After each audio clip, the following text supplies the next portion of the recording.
Knon 89.3 FM in Dallas and Fort Worth, the voice of the people.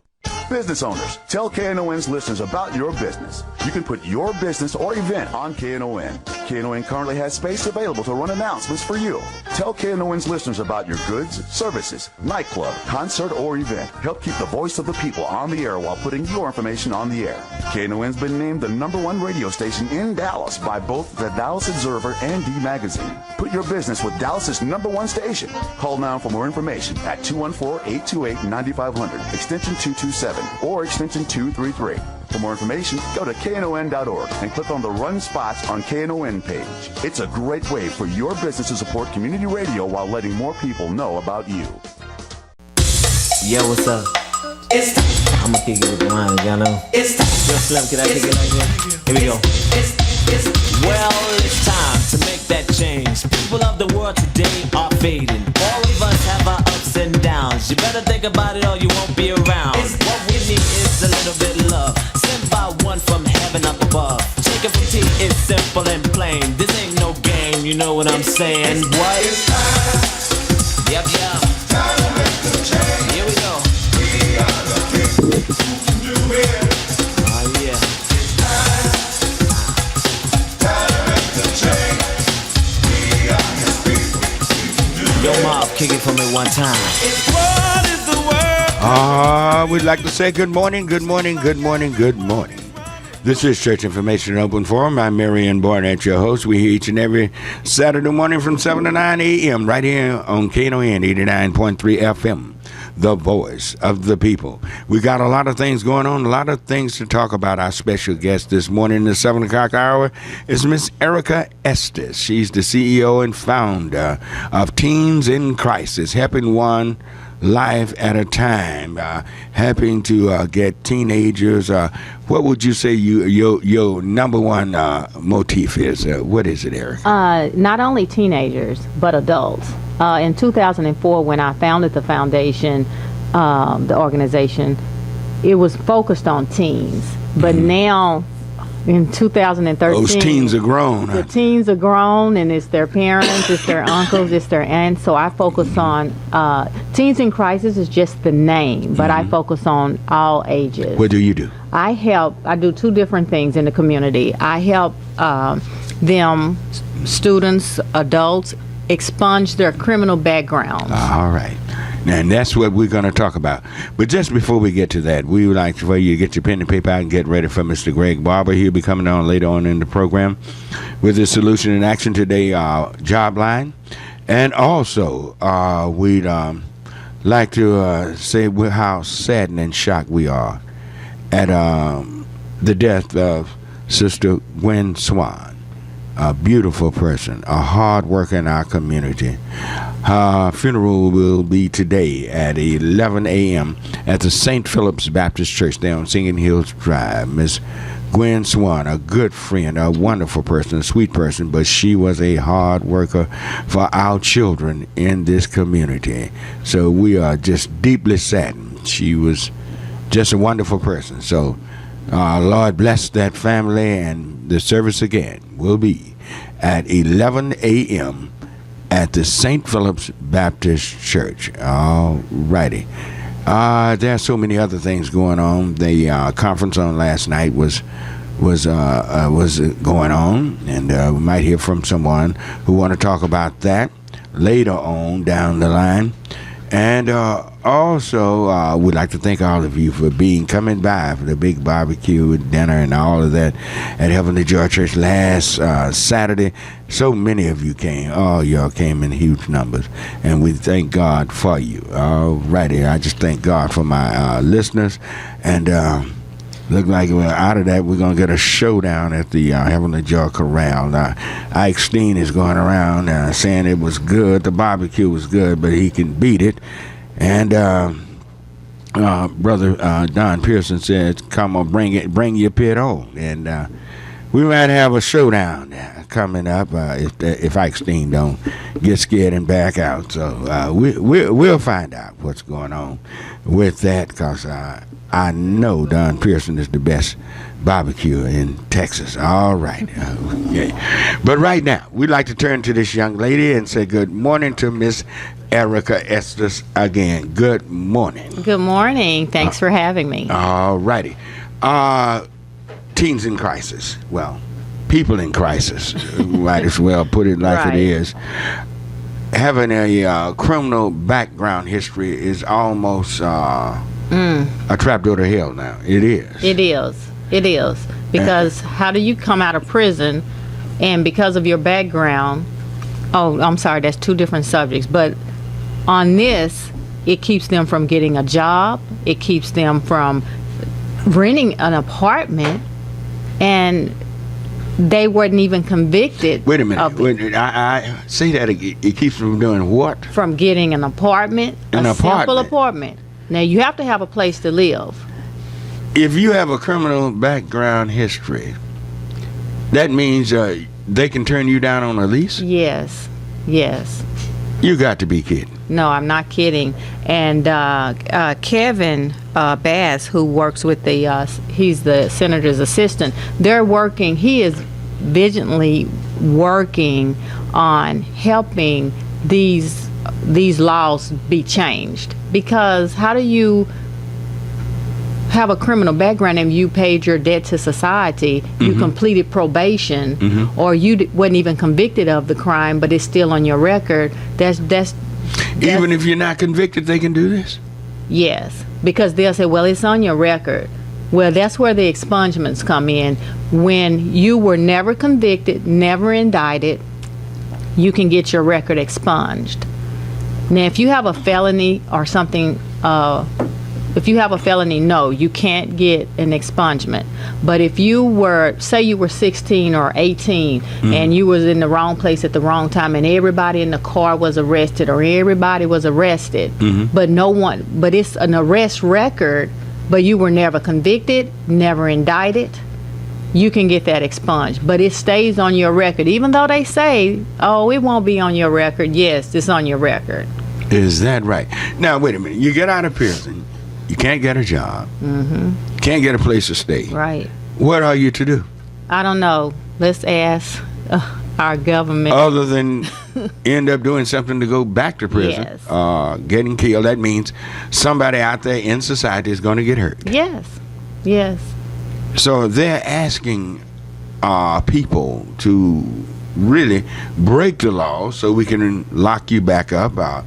Is this a new form of slavery? Yes, it is. Yes. I see a picture here of you and Senator Royce West starting all over again. It seems like this is not a fair start. How can you start all over again when everything, It's against every you. option in society is working against you? Yes. Yes.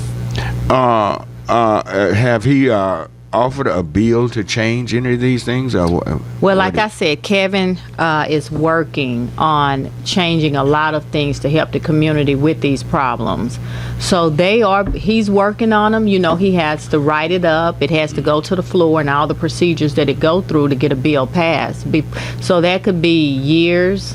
It could be months, but most likely years. So in other words, in Texas, we need a civil rights bill for ex-offenders. Yes, something like that. Well, no, Definitely. they're citizens. Everybody pays taxes. Oh, yeah. I mean, everybody. You can't buy a bar of candy without paying taxes Right. on it. It seems as if there needs to be civil rights for ex-offenders. Yes. I'm sure whites don't have to go through all of this. We know who it's geared toward then. Or the illegal immigrants. Well, Let me say this. Say that a person gets out of jail. They've served their time, but they're still labeled criminal background or an ex-convict. How do you let an illegal immigrant come over and you can't even check their criminal background? right. So I'm not understanding. I understand because all of it is a part of capitalistic slavery. Yes.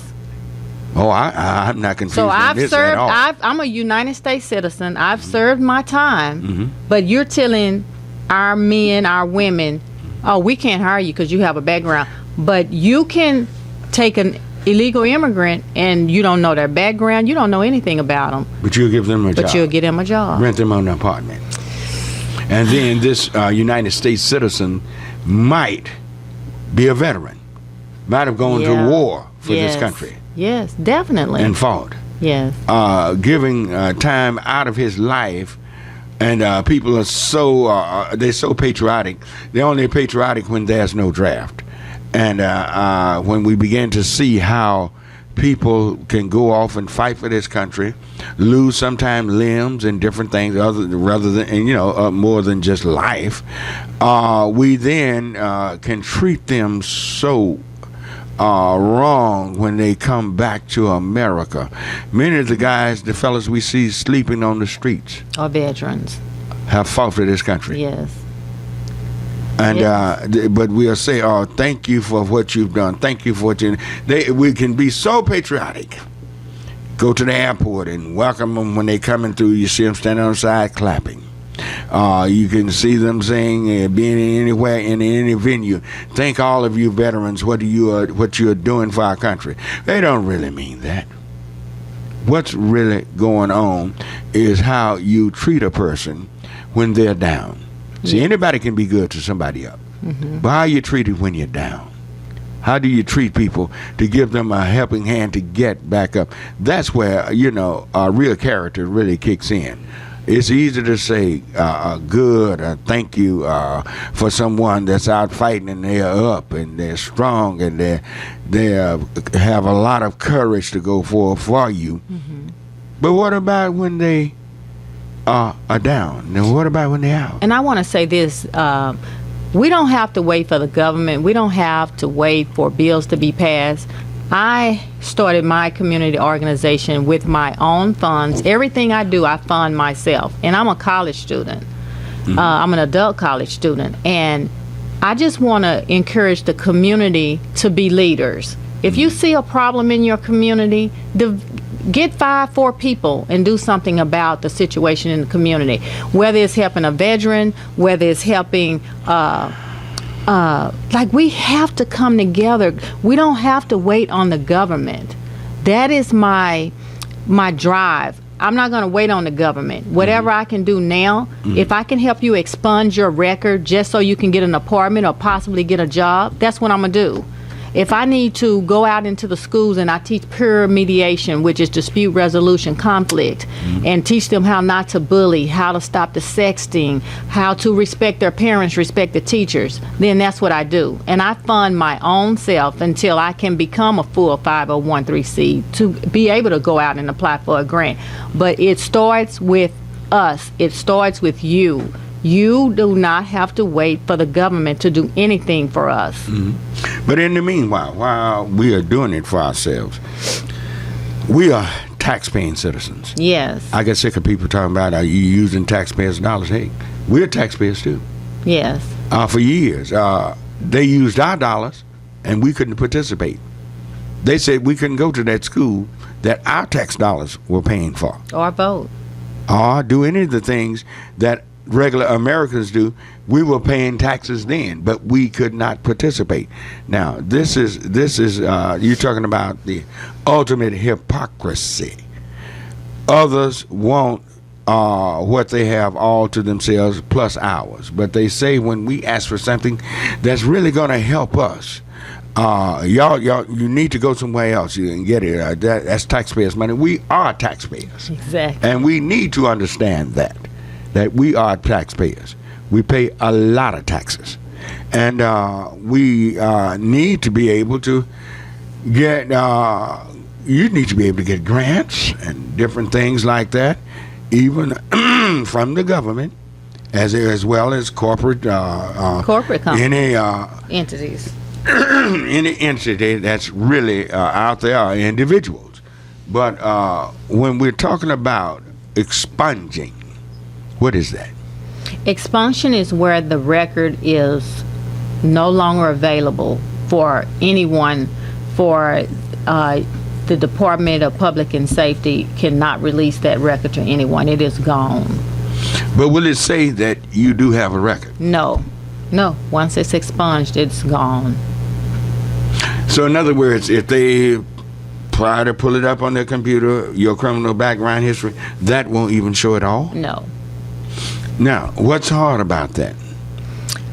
Lack of knowledge to the community, and that's why I'm out here. Okay. They don't know. If you don't know about it before 2016, I plan to at least have a majority of our community know about this, because I am in the communities right now. I just a few months ago I did a free clinic teaching you how to expunge your criminal background at Martin Luther King Center. Right now I'm working with Texas Workforce Commission. Right now I'm working on the one, it's on Westmoreland and Camp Wisdom. I'm sure everyone is familiar with the old Redbird Mall.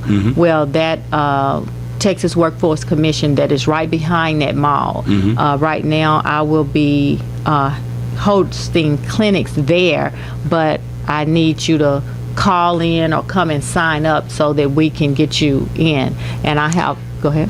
Now, again, who did you say can be expunged? If you have completed probation on deferred adjudication, it can be expunged. If you were arrested but never convicted, arrested and never indicted, and then I have it's a few more things in the bill that says for children, like the teenagers, like that's been sexting and had truancy, there are some options in there for them as well to get expunction, because they don't want that on their record, and they're under 18 and they still have to get out in society and go to college and work, and that can also cause them not to get a grant for college. So I meant to mention that too, like your job, you can this affects your job, financial aid for college, place to live. So I'm just like, wow. It shuts the door to life on you. Yes. In America. Yes. Just but now they place policemen in our schools. Oh my God. The least little thing they do, instead of a teacher or principal or some administrator in the school handling the situation, yes, they turn it over to law enforcement. Yes. Which will give you a criminal background history. Yes. Yes. So our children are set up all the way around for failure. This digs very deep into the fabric of our society, what we need to do. Somehow we fumbled the ball. We don't. No, they didn't fumble. They dropped it. Well, I thought we had it running for a little while, but somehow we didn't stay focused. Right. And fumbled it. We fumbled this ball. In fact, this generation will probably not do nearly as well as the generation before them. And seemingly the generation, those of us who grew up in the 50s and 60s, we are probably the most successful generation of African Americans in America, and we're headed back to where we were in the 40s on back. I totally agree. Me and one of my wonderful neighbors, we talk about that every day, that after our generation, the ball is, like you said, is completely, I don't know. It doesn't know whether to go left or right. Well, when we look at this, we seem to, you say your generation. Oh. You're not in our generation. You're one of those that escaped that generation, because my generation didn't teach our children. We didn't teach you all about our struggles and our past and our history. And it's causing us to be a complete failure in what we passed on. We did not pass our businesses on. Right. You've never been in an area where there were a whole lot of black business, a black business district, and black people would buy just about anything they wanted from black people. Right. Have you ever seen that in your life? Yes, in Atlanta. Atlanta? Yeah. Well, that's one of the few places. And I go to Atlanta. It's not all what they cook it up to be, but it's okay. Yeah. But I'm talking about Dallas. I'm talking about small towns. No, not here. Not at all. All over Texas, everywhere used to be black businesses, blacks had businesses. So we didn't pass it on. No, we didn't. We walked away and left it and went to somebody else. All right, I tell you what, we're up against a short break, and you can give us a call. 972-647-1893. 972-647-1893. Give us we'll take a short break, and we'll be right back with Miss Erika Estes. So much pain, we don't know how to be but angry. Statistics say 1.5 million teenagers experience dating abuse every year. Only 33% report it. Let's break the cycle. Love is not abuse. If you or someone you know is experiencing teen dating abuse, get help now. For immediate, confidential assistance, call 866-331-9474 or log on to loveisrespect.org. You can also text Love Is to 77054. To learn more about what abuse is and the resources available to you, visit loveisnotabuse.com. You don't have to be afraid. Call 866-331-9474. Store the number in your phone for future use. 866-331-9474. Know how to get help for yourself or someone you know. Chase Spivey Productions presents the Gigantic Gospel Concert 2013, featuring some of the gospel artists like the Rance Allen Group, Doc McKenzie and the Highlights, George Dean and the Gospel 4, Lee Williams and the Spiritual QC, Tim Rogers and the Fellas, Little Roy and the Revelations. Saturday, April 13th at Friendship West Baptist Church, 2020 West Wheatland Road in Dallas, with the Rance Allen, Doc McKenzie and the Highlights, George Dean and the Gospel 4, Lee Williams and the Spiritual QC, Tim Rogers and the Fellas, and Lil Roy and the Revelations. Saturday, April 13th. Doors open at 3 p.m. Show starts at 4. Tickets at ticketweb.com. Friendship West Baptist Church and J. Spivey Productions at 877-291-1918. Would you help a world to burn?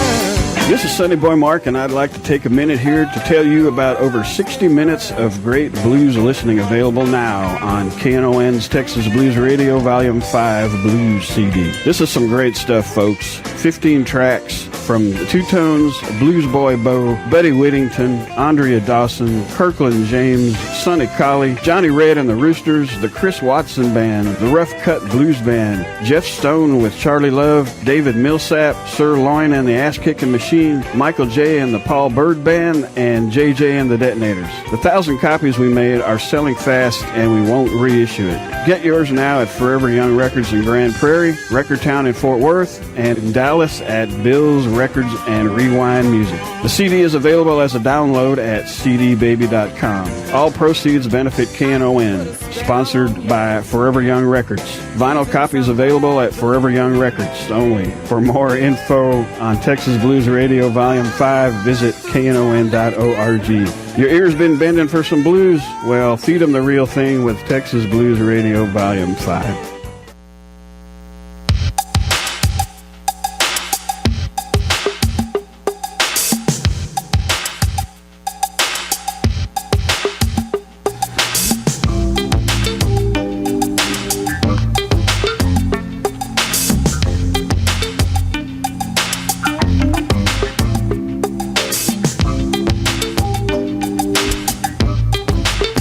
All right, we're back on Church Information and Open Forum. I'm Marion Barnett, your host. Our special guest this morning is Miss Erika Estes. She's with Teens in Crisis, and, well, she's with people in crisis, basically. Yes. Talking about helping ex-offenders, those who have paid their debt to society, but society said, no, you have not paid enough. You have to pay with your life, with your whole genre of success. We're going to take away from you behind one little bitty error.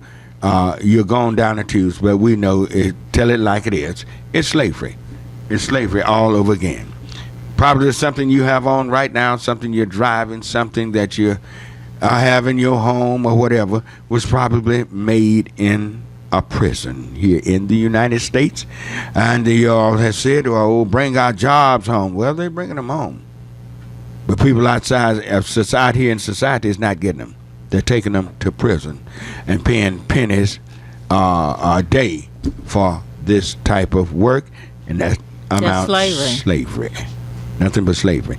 All right. And 972-647-1893 is the number to call if you'd like to talk with Miss Estes. What is you like to cover right now? Well, everyone knows now that I do the expungement clinic.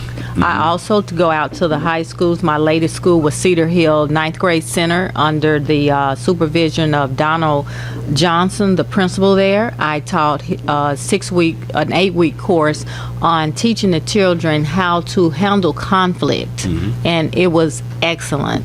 Right now I'm working I've completed a project. We're having our first graduation with the Innocence Project. Now, this is another great new thing here in Dallas.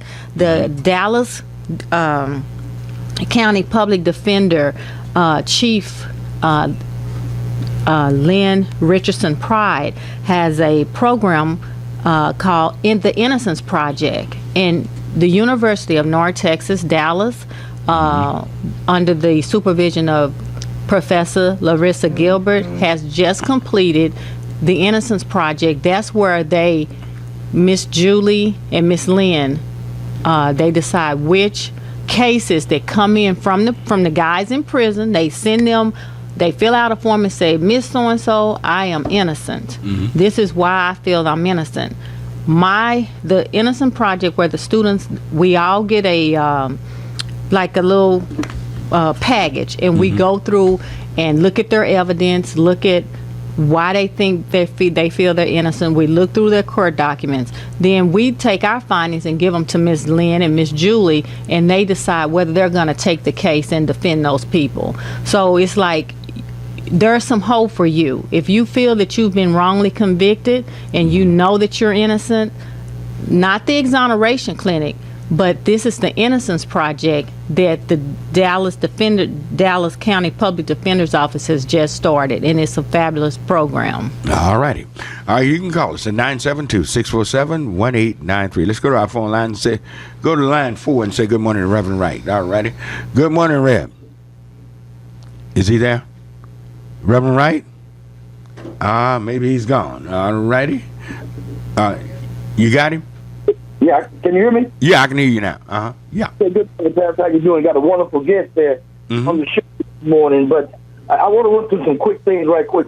You know, Pastor, we teach people as preachers, so as a man think it's so easy. So we don't use the word ex-offender. We use formerly incarcerated. If you got the X going in, you can't have the X going out. And if they bring it going out, that's why they're treated like they are. You know, we started Block the Box 12 years ago. They said if you have paid your debt to society, and you hadn't been in any trouble after 5 or 6 or 7 years, that all of your background should be erased, and that shouldn't be something that continues to follow you. But yet it continues to follow you. The only somebody that agreed with Block the Box was the city of Dallas, and that's what made them start hiring formerly incarcerated people. But the city of Dallas refused to do it because we didn't stand up and be a voice and realize that eventually that this was going to affect us as a people. Your councilman last week made a statement about shipping people back to their hometowns and things of that nature. Well, that was an insult to the community, because if they were convicted here, this is the responsibility that you have when they get out of prison. They're going to stay here. What council person says that?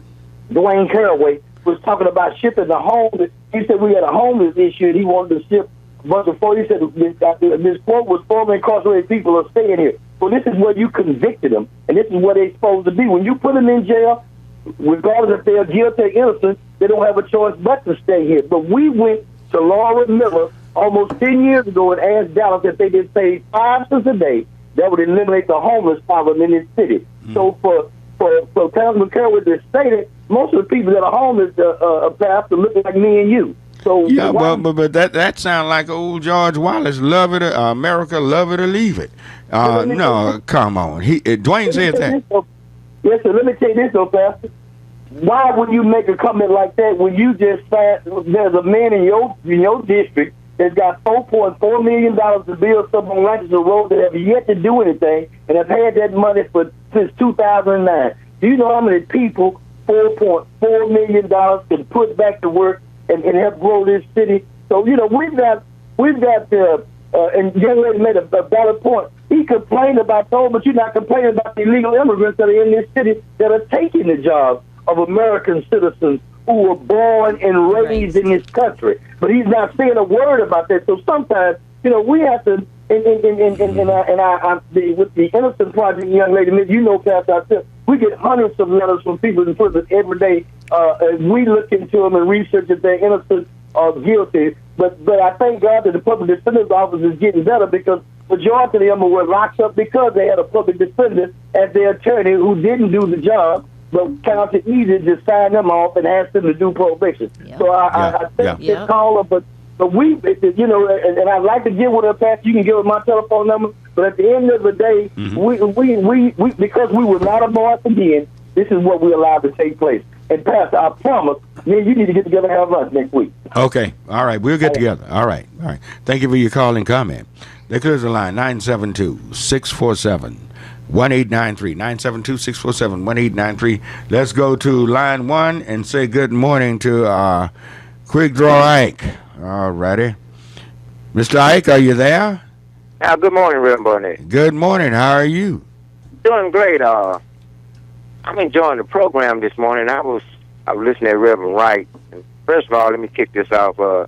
You and Donald Ray Pearson, I'll be ready for y'all, and I'll let y'all know when. Now let's get. Don't put me in it. Now you the one doing all the talking, and he doing the barbecuing. So I'm just relaying what you said. We'll get with that. Let me get down to this Innocent Project stuff right now. But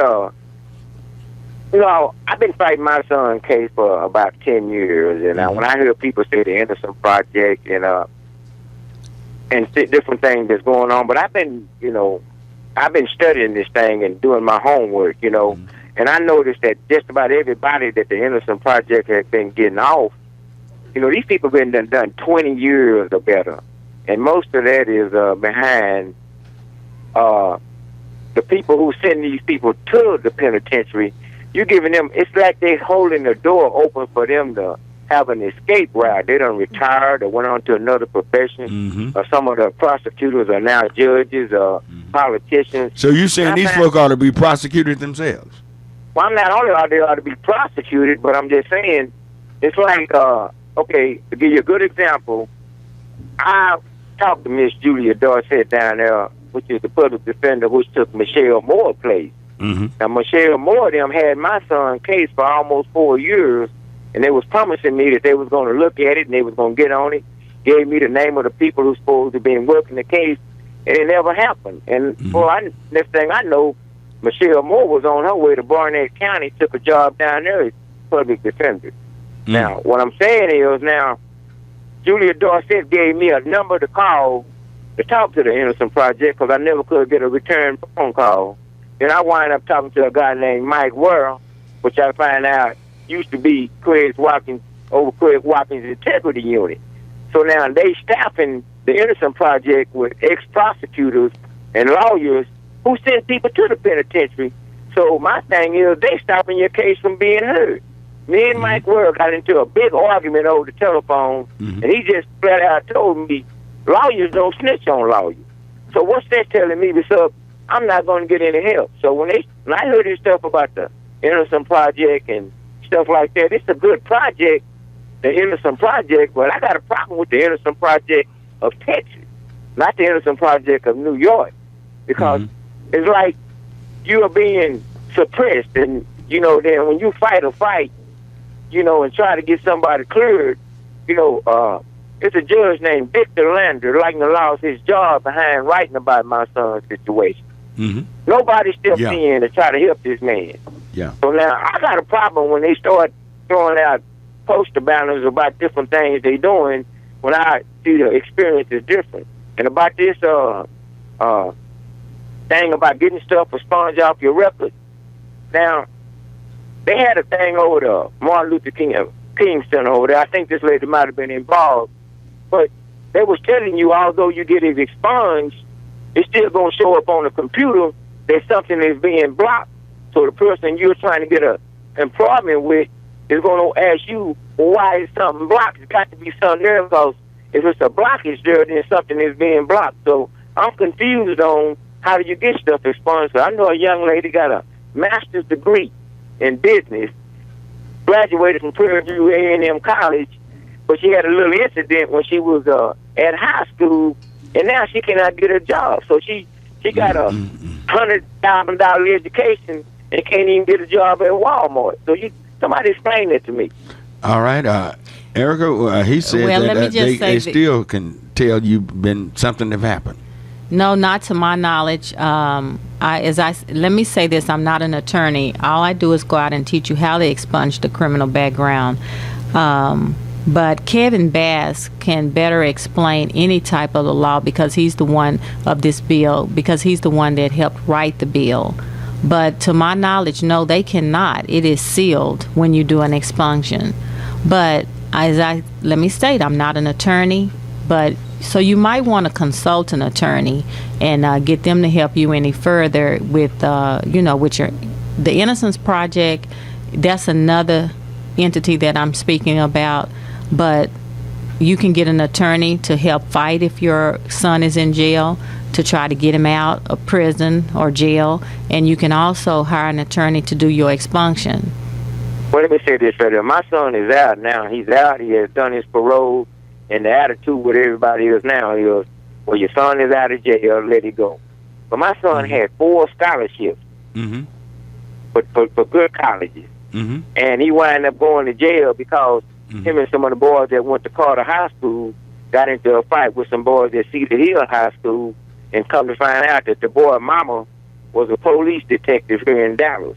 She trumped up the charges, charged my son with aggravated robbery with a deadly weapon, and his deadly weapon was another boy's feet. There was no gun, knives. Excuse me, sir. Let me say this, because we do have other callers coming in, and I do understand. But if you feel that you've been wrong, you can always file a suit against whoever you feel you've been wrong with, or either hire an attorney. But okay. I'm gonna let you go, ma'am. I'm not gonna sit up here and debate because I know this right here. There's no lawyer in Dallas gonna take my case because they already tell you if they take this case, they're not gonna get any more work in Dallas. But like I said, you got some more callers, and I'm gonna fight the fight anyway. But go ahead and have a pleasure. Let me ask you something. On this particular case, this was just a group of young boys in a fist fight, right? Right. And what happened was, I told you, they charged my son with aggravated robbery with a deadly weapon, and his weapon was another boy's feet. Now, my son cannot control another boy's feet.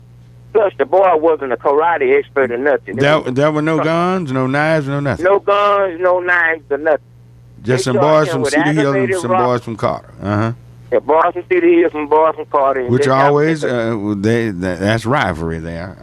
Rivalry, just rivalry, football players and sports, because most of the kids that was involved they ran track, played football, they had scholarships. And, all these were high school kids at a high school gathering. But my son wound up getting going to the penitentiary because of some shaky police work. And that was let me say this before I get off.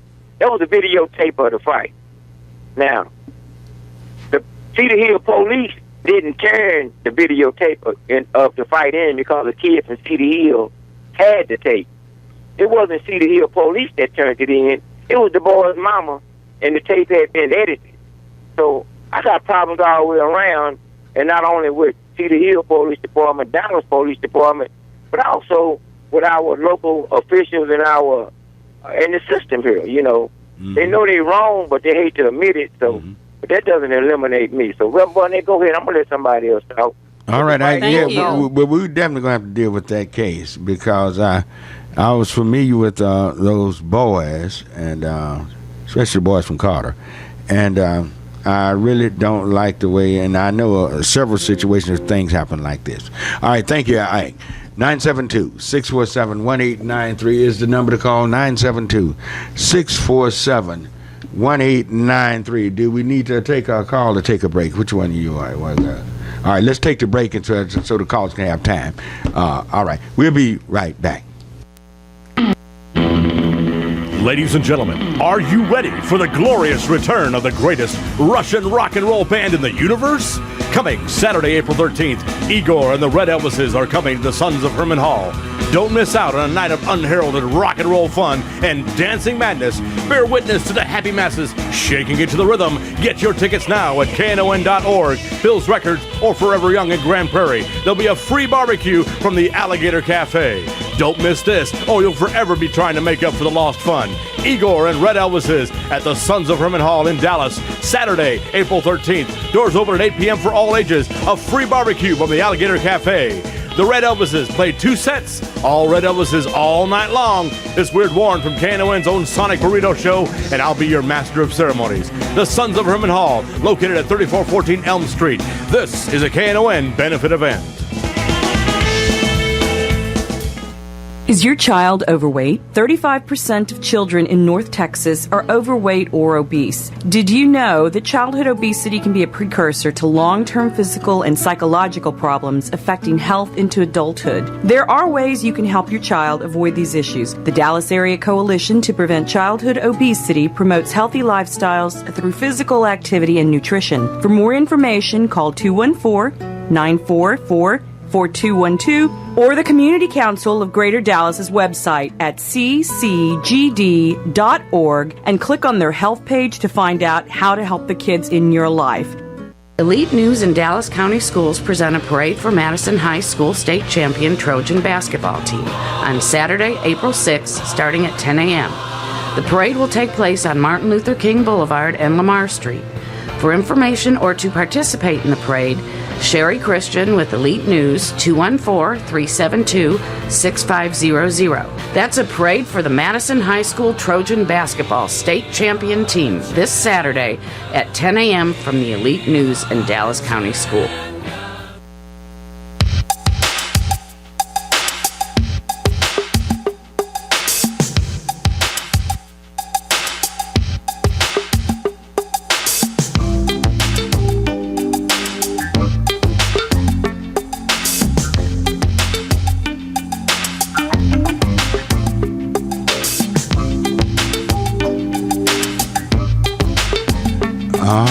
We're back on Church Information and Open Forum.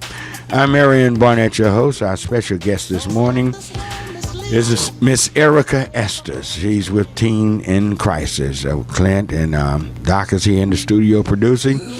And you can call us at 972-647-1893.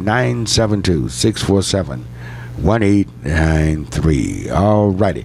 Let's go to M-Free. Is that M-Free? All righty, on line 2. All righty. Good morning, M-Free. Is that, I guess I'm pronouncing it right. M-Free?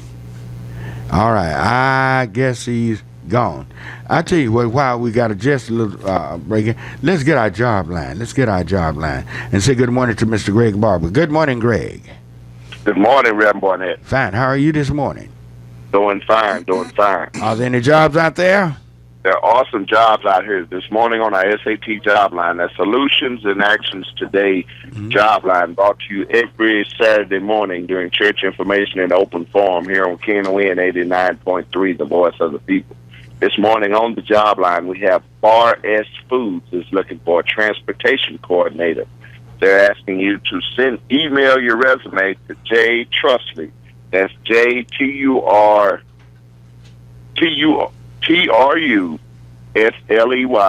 at bar-s.com.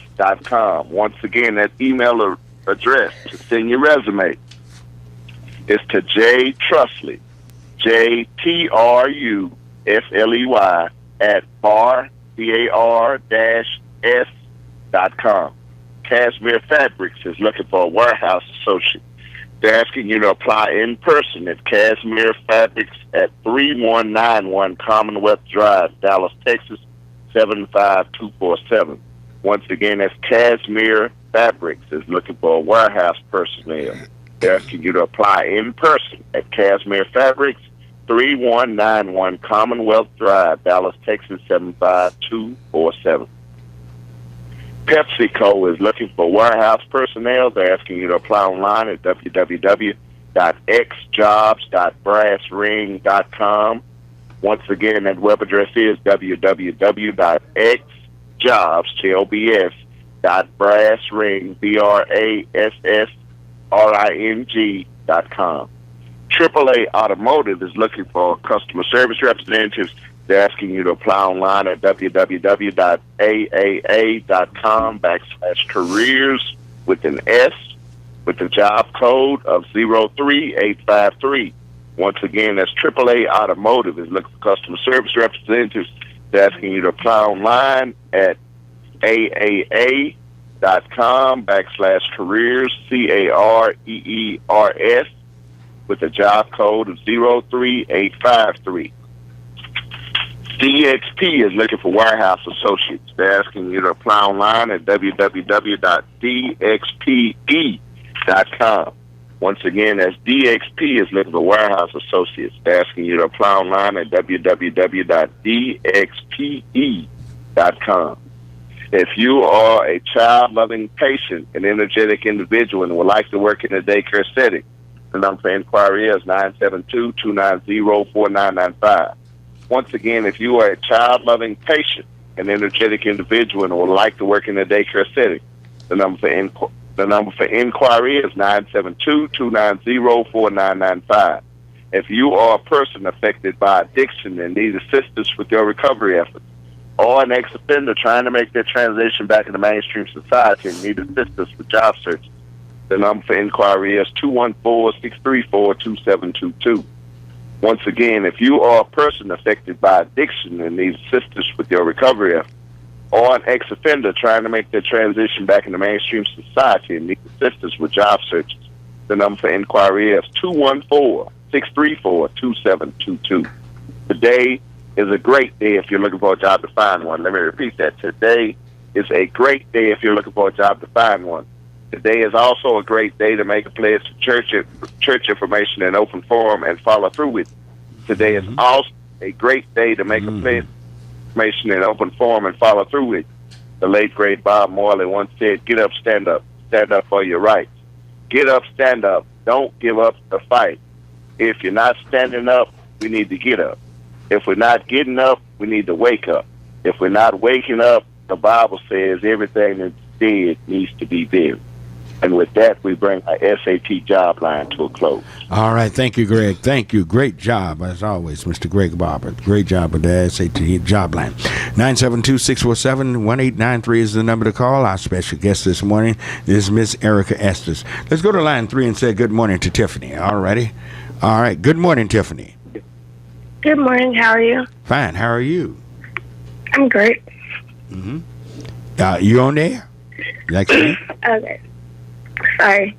I caught this case when I was 18, and I was put on probation. It was a drug case. It was my first case ever and my only case. I have deferred adjudication. Every job that I have ever went to, they won't hire me unless they don't do a background check. I can't get anything. People look at me as if I'm either going to sell drugs or I'm a drug addict. I have completed everything with my probation, and I come off on Friday, and I still can't find a job. Oh, Erika, what would you say? Well, that's what happens, and so what you have to do is get that record expunged.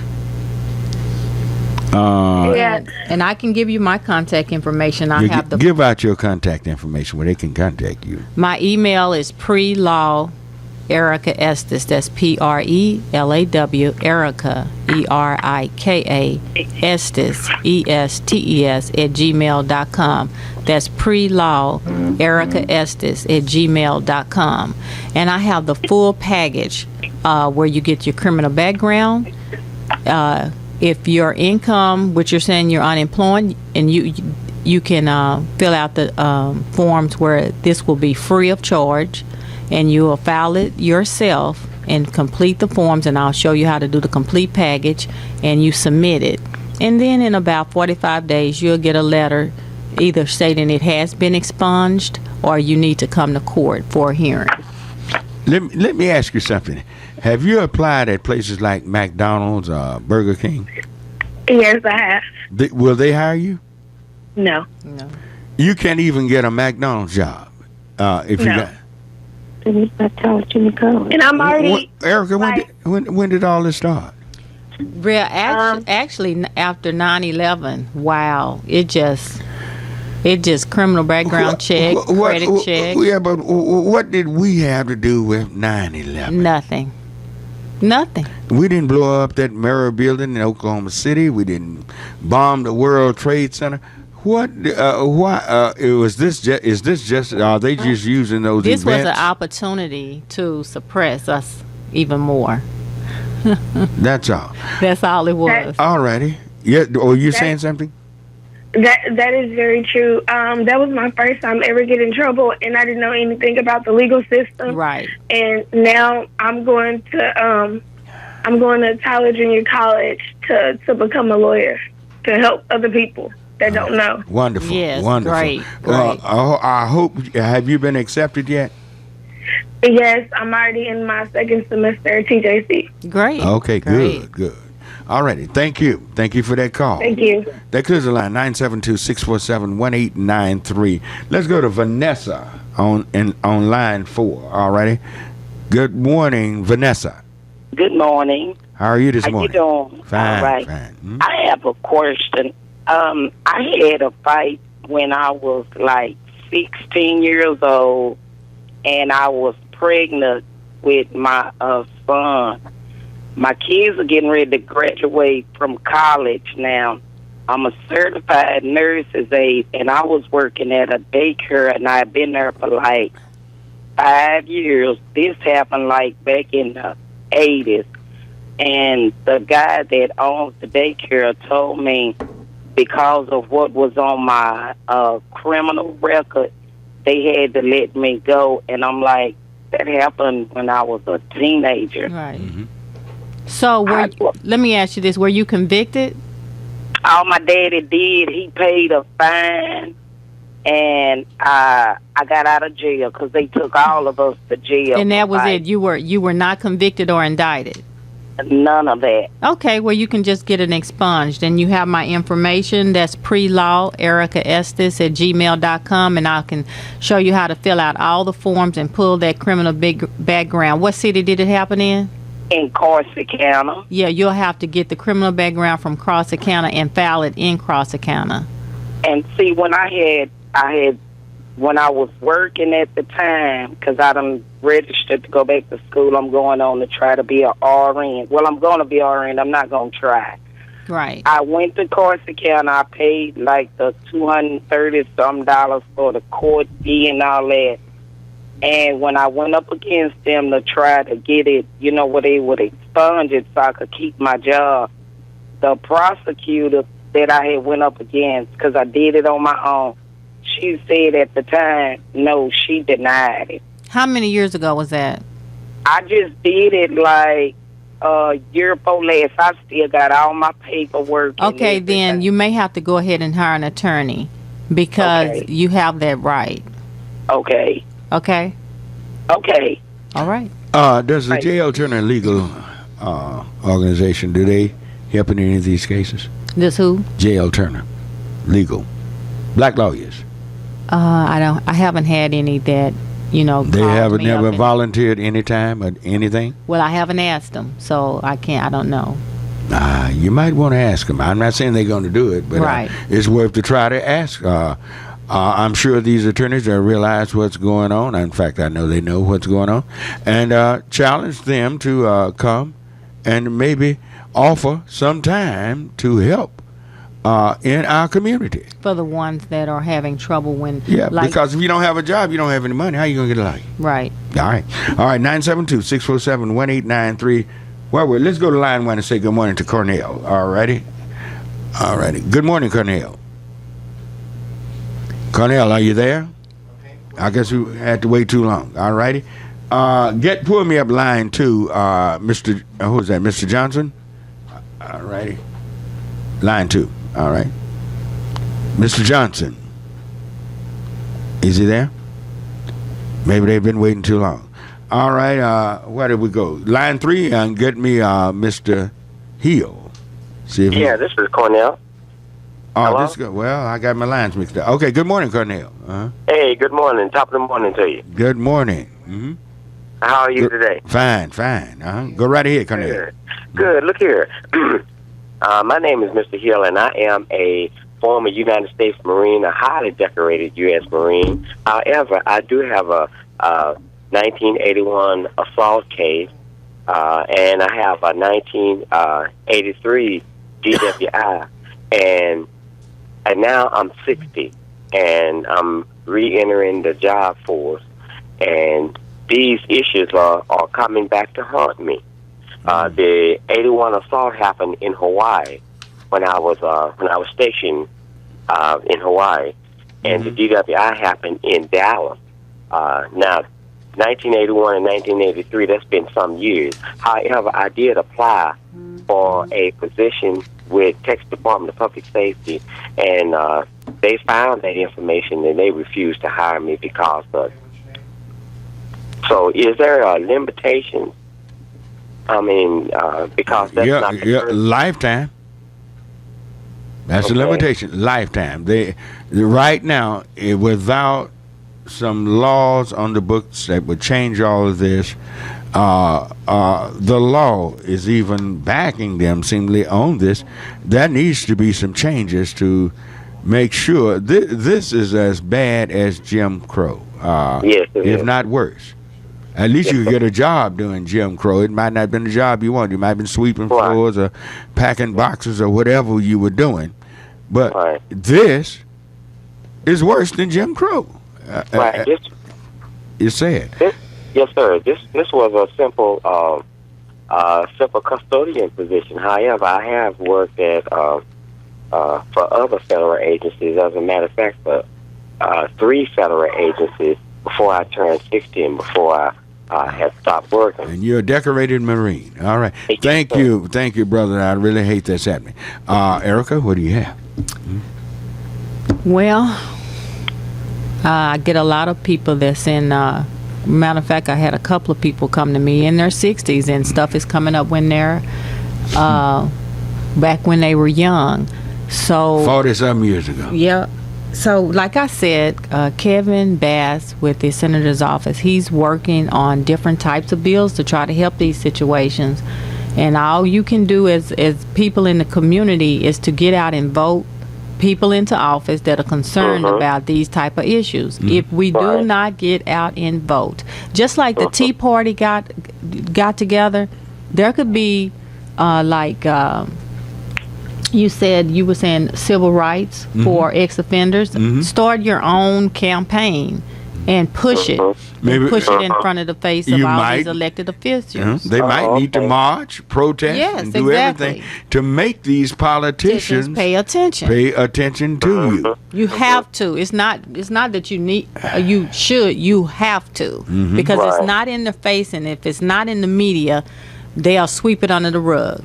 Okay, so. It is other people like you. So if you're listening now, do this need to be a state law or federal law? Both. So we need the feds on this. Yes. So we need to start dealing with our politicians in Washington and our politicians in Austin. Yes. And basically, from what I'm hearing, we can deal with the politicians here in Dallas on a local level, because the city of Dallas had passed something similar to that some years back. We just need people are just too quiet about this. Because a lot of people don't want people to know. But that's ex-offenders. Yes, but when it comes to your lifestyle, you having a place to stay, a place to work, go to school, we have to come out as a unity. Just like the Tea Party came out, just like people march up and down the street about something, we have to get a campaign going and present in front of all these legislations and these offices, and I'm telling you, it'll get passed. We have to keep it before them. All right, thank you. Thank you. Ericka, you got all my lines filled. Thank you. They jam. But We can't take any more calls, but I'd like to thank you for coming by, and we definitely want to have you back, and want to stay in contact with us where we can stay on top of this, because we have too many people that's going to be left out of the system, that is being left out of the system. That are left out, yeah. Oh, yeah, and we have got to do something about this. So thank you for coming and be a part of the program. Much. Thank you. And I tell you what, y'all stay tuned for hour number 2 of Church Information Open Forum. Gotta get out of here, and Cecil B. DeMills will be coming on and talking about his film in just a second. So we'll be back in just a few moments. You're listening to KNON 89.3 FM in Dallas and Fort Worth, the voice of the people. Step right up, folks, and take your chances in the amazing new American workplace. Constantly high unemployment, low wages always, no employee bargaining power, a corporate paradise. This paradise has enriched the already rich investor elite and rewarded top executives with multi-million-dollar pay packages. It also lets corporations treat the masses of people in today's workforce like Kleenexes. Just use them up and toss them. After all, they're cheap, plentiful, and disposable. Indeed, taskmasters in suits have now redefined the term hired to mean that you're tethered to a corporation full-time, but you actually work and get paid for only the few hours a week when the boss calls. This nefarious practice, known as on-call shifts, is all the rage among national retail chains. Such giants as Abercrombie & Fitch, Gap, and Urban Outfitters require employees to work without set schedules and to be available to have their string yanked at any time, day or night, even on weekends, with as little as 2 hours' notice. Likewise, if customer traffic in a store is slow, retail workers who got dressed up, battled the morning commute, and reported on time can simply be sent away after an hour or so, with no pay for their lost hours. A recent survey of some 400 retail employees in New York City found that only 17% have a set schedule. Those with no set hours also have no set income and no life. If you're at the beck and call of the boss, what do you do with your children? How do you make a doctor's appointment? What if you're taking a class or trying to work a second job? This is Jim Hightower saying this shameful on-call practice says that the corporation owns you, and that abuse of workers is a legitimate business practice in America. To help stop it, contact RetailActionProject.org. Yo, what's up? I'm gonna kick it with the line, y'all know. Yo, Slim, can I kick it like that? Here we go. Well, it's time to make that change. People of the world today are fading. All of us have our ups and downs. You better think about it or you won't be around. What we need is a little bit of love, sent by one from heaven up above. Chicken from tea is simple and plain. This ain't no game, you know what I'm saying? What? Yep. Time to make the change. Here we go. We are the people who can do it. Oh yeah. It's time to make the change. We are the people who can do it. Yo, Mob, kick it. I would like to say good morning again, and we hope you still have hung around, and welcome all new listeners. And we're here in our second hour with Church Information and Open Forum. All righty. If you need any information on Erika Estes, we can give it to you. We'll give you that number again before we go off the air. Again, let us remind you of the funeral of Miss Gwen Swan today at 11 a.m. at the St. Philip's Baptist Church. They're on Singing Hill. Reverend C.G.R. Phillips is the pastor, and we want to remind you this lady was a great lady in our community, a hard worker for our children. Well, today in African American history, let's start with that. I like that April 5th. That was on yesterday in 1856. Educator, a great man born, Booker T. Washington, was born on April 5th, 1856. All righty. And in 1909, the explorer Matthew Henson, the first person to go to in an expedition to the North Pole, a black man, was that happened on April 6, 1909. Also, John Thompson, the great coach of the legendary coach of Georgetown University, became the first black coach to win an NCAA basketball title. The national champs, Georgetown, John Thompson. In 1939, on April 2nd, was the birthday of singer Marvin Gaye. Also, the father of black history on April 3rd, 1950, the father of black history, Carter G. Woodson, passed away on April 3rd. Also born on April 3rd, 1961, was comedian Eddie Murphy. Also, on this day, April 4th, 1968, the assassination of the Reverend Dr. Martin Luther King Jr. there at the Lorraine Hotel in Memphis, Tennessee. Just a few notes. Got a lot more notes on black history, and we'll probably, if we got time, we'll get those notes out. Alrighty.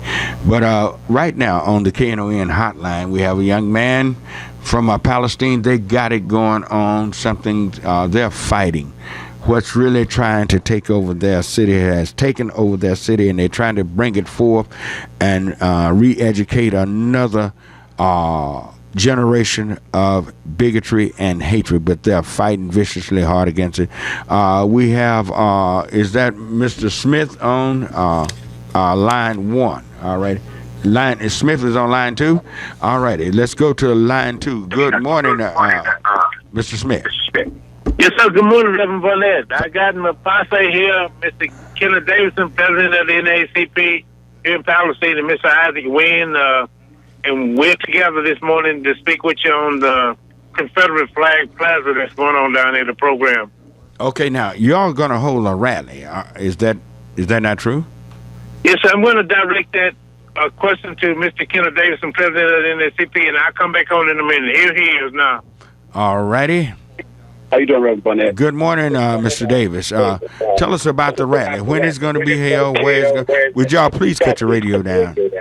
Please, I'm getting feedback. Okay, let me just make this. Yes. Mm-hmm. All right, hang on a quick. Yes. All righty. All righty. All right, y'all got it down? Yes, sir. Can you hear me? Yes, I can hear you now. Now, when is the rally, and where it's going to be, and who do you want to come to this rally? Who you want to be a part of it? Okay, the rally is going to be Saturday the 13th at 9 o'clock, and it's going to be in Palestine, Texas at 813 West Spring Street. Okay. And I would like for any and everyone to come, because as of right now, they said we won't be able to possibly get 200 people to attend. So they're downplaying it, and you're saying you're going to stir up interest and get people to come out to the rally, correct? Yes, sir. Who are you depending on to come and support y'all against this thing that's going on and happening down in Palestine? Who would you like to see really get interested in come down and be a part of it? I would like to see the politicians, the preachers, the public, black, white, Hispanic, everybody that disagrees with what this flag stands for. All right. Where do you want them to come from? All over the United States if they can. Mm-hmm. But realistically, who are you calling out? I'm basically calling out the people of Palestine and people of Dallas and Metroplex area, because basically it's happening here right now, but it's going to eventually happen everywhere in the United States. Because I just got an email a couple of days ago saying that it's in Orange, Texas right now. They're starting on Martin Luther King Boulevard and also in Roscoe, Texas. Okay, so this thing is spreading. Yes, sir. Now, what are they really doing? They basically try to get you to come back into to start the Confederate all over again. Okay, now where are they placing the flag? The flags have been placed downtown. This one has been placed downtown Palestine. Downtown Palestine. Yes, sir. And is there any building? What would you put on? Is it in a park or what? Where is it? This is they building a plaza here. It's considered a park. Okay, and it's a park where they want the Confederate flag to fly in this particular park. Is this private owned land or is this public land? This is private-owned land, but not only do they want to fly one Confederate flag, they want to fly 5. They want to fly 5 Confederate flags. Yes, sir. 25. In this particular park. Yes, sir. Why 5? Because they say they are celebrating their heritage. Yeah. And they are now part of the United States or part of Texas because, they are trying to secede from the United States. So their heritage is basically slavery and bigotry and hatred, and they want to celebrate that. Yes, sir. Go right ahead. They said we need to understand that they just celebrate their heritage, not just because their heritage is more than about slavery or hatred. What else was it about? That only thing I can understand, Reverend Barnett, is hatred because that flag have not meant anything besides lynching, keeping you depressed, and everything else. Well, now, how is the community? Y'all are getting together. You're calling for those people from, let's say, East Texas that lives in Dallas now. Those who would come down next Saturday. Everybody from Dallas, everybody that's listening, ought to be getting their cars and drive down to Palestine, right? Yes, sir. Yes, sir. And become a part of this and stand up against this. Because if it happens in Palestine, we do have vestiges of it happening here in Dallas. It's still there. We still have Robert E. Lee Park there, right there on right off of Oak Lawn and Cedar Springs there. We still have it, and you got those vestiges, but y'all are standing up and fighting back against these type of things that's really should have been relegated to the cemetery years ago, and they're resurrecting these things. So what do you say about those from Dallas that are from Palestine, that are from down all around Palestine and East Texas, from Athens and all those towns and places down there? What do you have to say to them? Just because you left home and you're moved up in the world, don't forget about the people that you still have living here because they're still family, and we need your help.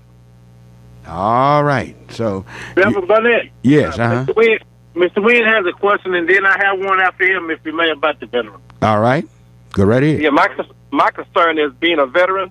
Matter of fact, all 3 of us are veterans. Mm-hmm. And we all pledged when we took the oath of the United States to go to war. We took an oath to hold this flag here in this country, the United States flag, and therefore no other flag was supposed to be flying on our soil outside of maybe the United Nations. Or maybe they might do something in Washington, D.C., but as a state, all our only flag should be flying in the United States is an American flag. And now these folks are trying to put up 5 Confederate flags saying that these were the 5 flags that they went through during the time of the Civil War. Mm-hmm.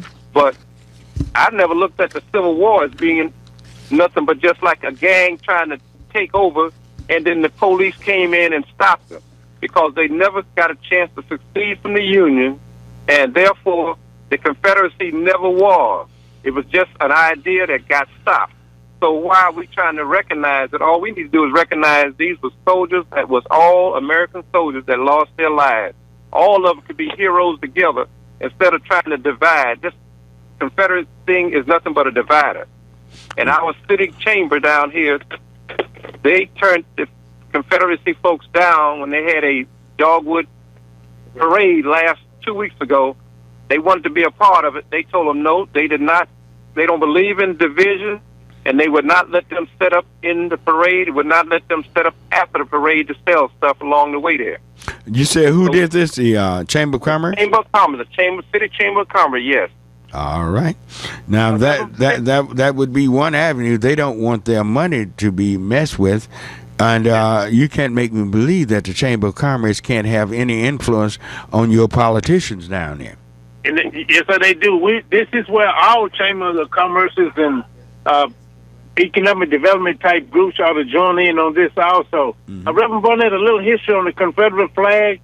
The Confederate flag represents a nation which declared open war on the United States of America, and they're trying to do harm to the citizens.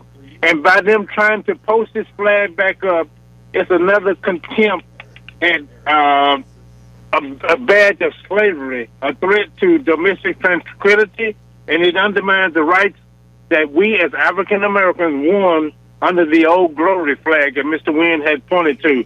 And readmission to the Union, the Confederate States had to ratify those 13th, 14th, and 15th Amendments. Now, when they did that and they surrendered that flag, militarily, that meant this flag was never to be flown again over U.S. soil. And by doing that, that's a contempt or threat. So the Confederate flag represents, again, a nation that declared open war on the United States. And flying the flag now suggests a willingness, listen to this, a willingness to rebel against the United States of America and suggests a certain disloyalty toward our nation. And in so doing, it is a treasonous act and one to be held in contempt. And public flying of this flag should be considered a high crime against the Union, these United States of America, and the people of America. All right, so you want Dallas-Fort Worth. Dallas-Fort Worth. You want those in Dallas-Fort Worth to come down next Saturday morning, come down and be a part of this rally against the Confederate flag being hung there in downtown Palestine. Yes, sir. That's what y'all want. All right, 972-647-1893 is the number to call. Let's go to line 4 and say good morning to Sydney. Good morning, Sydney. Hey, how you doing, Reverend Barnett? Fine, how are you? Oh, fine. As he was saying, I agree with him 100% on this rebel flag thing, and there are places they do get rid of, because I know this came up in Joshua at one time, and they got rid of it. You know, they stopped it right in the schoolhouse. Mm-hmm. These girls want to walk in with the little purses and stuff. But they don't let us say our black national anthems in the school, so why should they fly a flag? All right. Y'all can sing, lift every voice and sing in your school? They don't. No, they don't sing the black national anthem in school. They don't, but down in Palestine. No, I live in Midlothian. Oh, you're in Midlothian. Yes, sir. They don't allow you to do that. No, they don't do nothing like that. You cannot lift up your heritage and history in Midlothian, which is not bent to slavery and bigotry and hatred. Well, yes, it is, and you probably there's a lot of rebel flags fly around here too, and all on the cars and everything else. No, but I'm talking about you don't have one in Midlothian Town Square, though, do you? No, sir. No, sir. Mm-hmm. Gentlemen, down in Palestine, do y'all what's going to happen if this pass? If this, could the city council? Do y'all have a council member fighting for you to block this? Let me tell you, we have 6 council members plus our mayor, and the city manager. Now, how many people you have on the council? We have a total of, counting the city manager and the mayor, 8. It's 6 council members. Okay, it's 6 council members in Palestine. In Palestine, yes. All right, how many are on your side? Well, okay, they all say they are, but they're not taking any action because, see, for one thing, this plaza that they built, it came before the city council. Now, out of the mayor's mouth, the mayor had said they were going to let the Historical Landmark Commission, Planning and Zoning, let that through their course, and then when it comes to the final, they don't let us do ours. Why should we do theirs? And they did not bring it back to the city council to this day. The city officials have not received a yes or no. All right. Doesn't seem like you have your council people with you. So the people are going to have to stand up. But we're going to be pushing everybody, please. Let's go to Palestine. Right. Let's go to Palestine next Saturday morning. Palestine is about 90 miles from Dallas? Yes, sir. Yes. So it's an hour and a half drive, and at the most. And you can leave out at 7:30 and be there by 9, or leave at 7 and be there by 8:30 and get ready to stand your ground against this type of bigotry and hatred there in Palestine. Are you calling for them? You ready for them to come? Yeah. Are you ready? Me? Are y'all ready?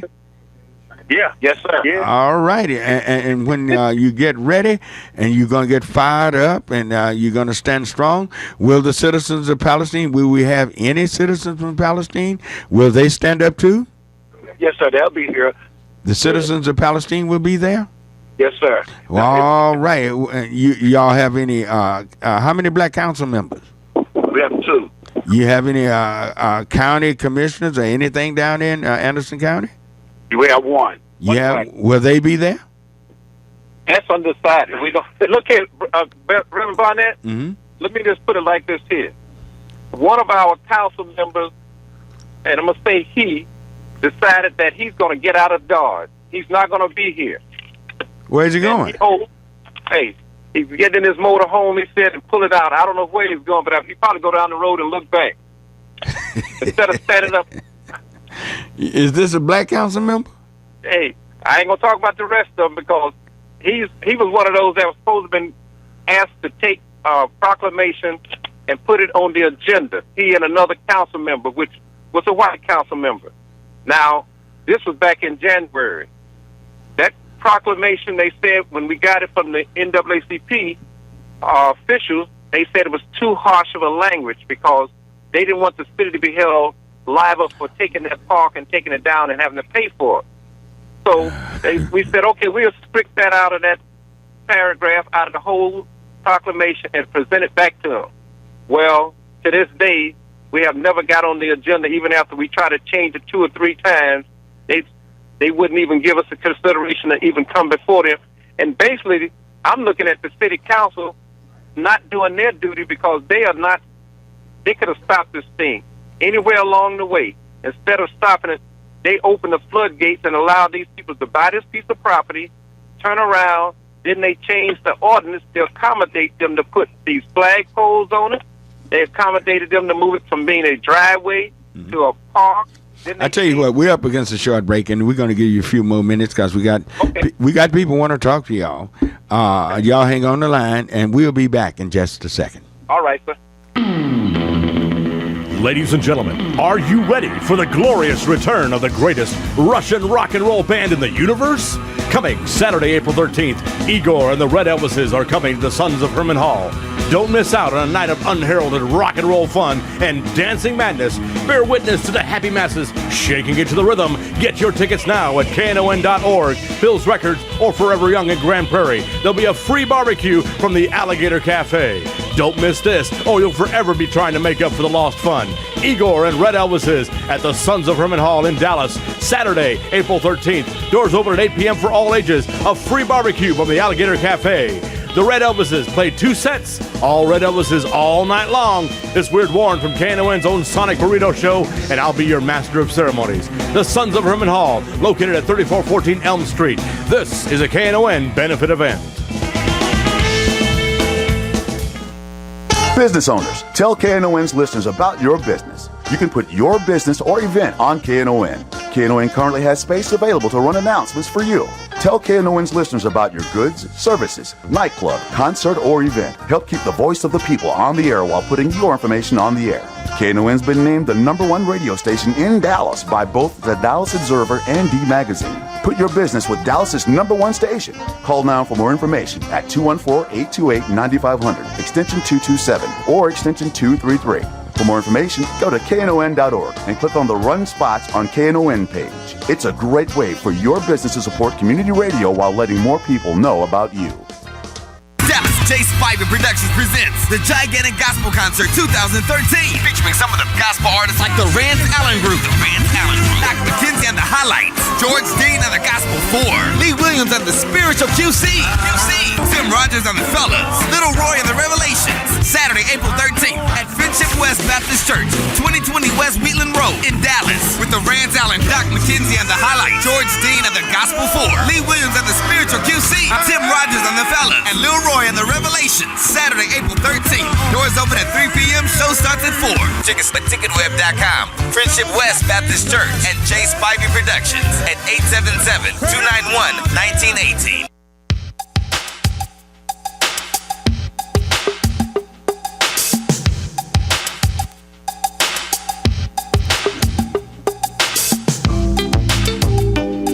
All right, we're back on Church Information Open Forum. I'm Marion Barnett, your host, and Doc and Clint is producing this morning, and you can call us at 972-647-1893. Our special guest this morning, the gentleman from down in Palestine, Texas. They're fighting for their rights. They're standing up for their rights, something that many of us in Dallas is not doing, and I admire them. I admire them for standing up. And are y'all there, gentlemen? Can you hear me? Yes, sir.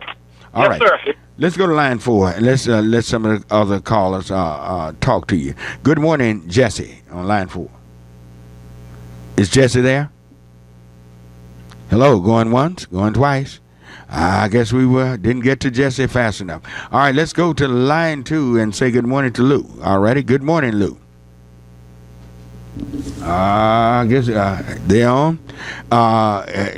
When you call, you will might sometimes have to wait for a while. This is a talk show. We try to get to you as fast as we possibly can. But call us at 972-647-1893. 972-647-1893. Let me say to you gentlemen, as y'all put out the call, you're asking everybody in the North Texas area, in the Dallas-Fort Worth Metroplex, everybody from everywhere, all around, anywhere under the sound of my voice, you ask them to be in Palestine next Saturday morning. You said the rally begins at 9 a.m.? Yes, sir. It begins at 9 a.m. All righty. Any particular place? Is there a meeting place, or just come downtown, or what? It's going to be at Market, the Farmers Market, at 813 Spring Street. It's going to be at. That's going to be a rally place for those who are opposing. That's the meeting place for those who are opposing this particular venture that's going on. Correct? Yes, sir. You said it's going to be where? Farmers Market? Yes, sir. All righty. So meet them at Farmers Market, and they say you won't have 200. Say that again? Did they say, you said they're saying you won't have 200 people to show? Yes, sir. They say we won't have 200 people. So we're going to try to get 2,000. All right? Yes, sir. That sounds great to me. That's right, because we need everybody. You don't have anything to do? Get up next Saturday morning. And look, and they also said that black people don't get up early. So, that's why they said we won't have 200 people. So they're going back to that lazy thing, that we're sorry and lazy and won't get up early in the morning. Built the country. Yes, sir. Yeah. Sir. Well, they brought us over here to work. We know that's a lie. We know who was really lazy because they brought somebody else to do their work for them. Yeah. Yes, sir. Mm-hmm. So and that's why the Confederate. And that's why the Confederate kept us in slavery so long, because they didn't want to give us up. All righty. All right. Yeah, Reverend Barnett. Yes. Let me say this, that Texas Civil Rights Project, Eyes on Palestine package I left with you, that has a lot to do with what's going on here in Palestine. We had a racist email that had a lot of law enforcement officials on there and a lot of anonymous names, and they never resolved that. So I'm feeling that a lot of these people's names that was on there in emails could possibly be a part of this that will never resolve.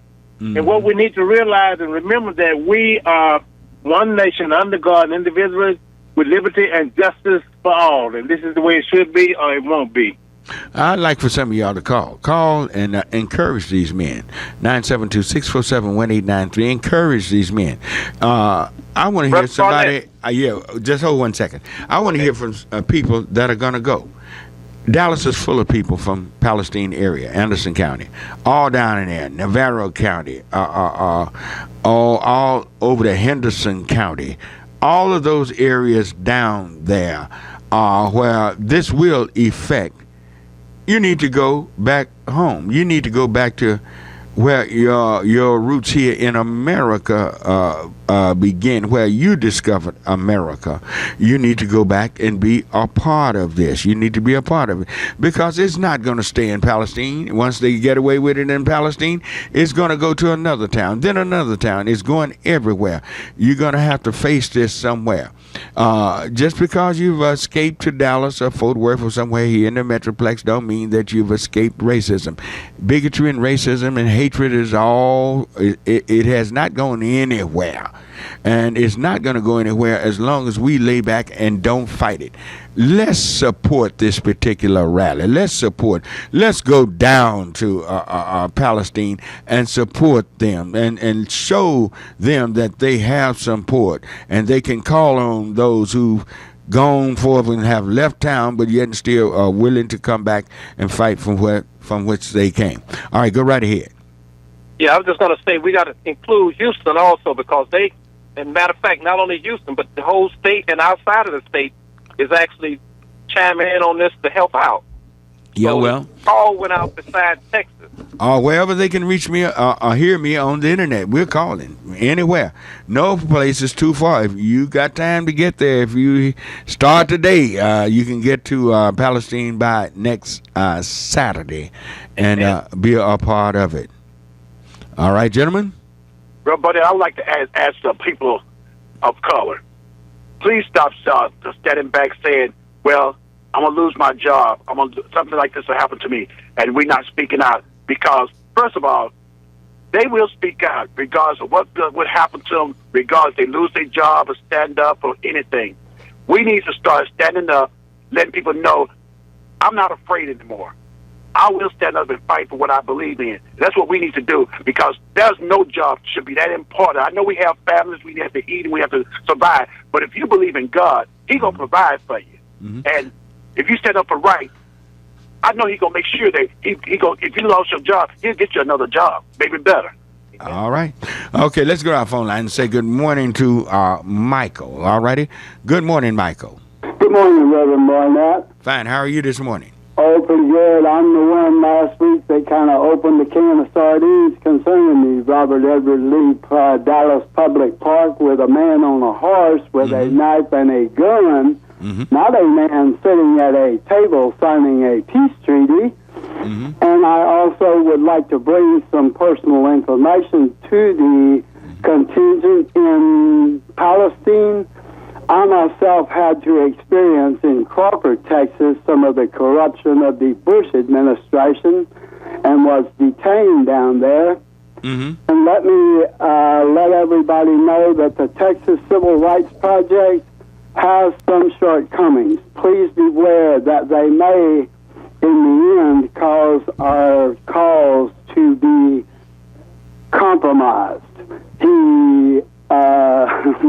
He did not robustly pursue the lawsuit. He settled it out of court, and he got all the money. Mr. Jim Harrington from the Texas Civil Rights Project. He claimed to be working pro bono for these 5 people who were unlawfully detained in Crawford for protesting without a permit.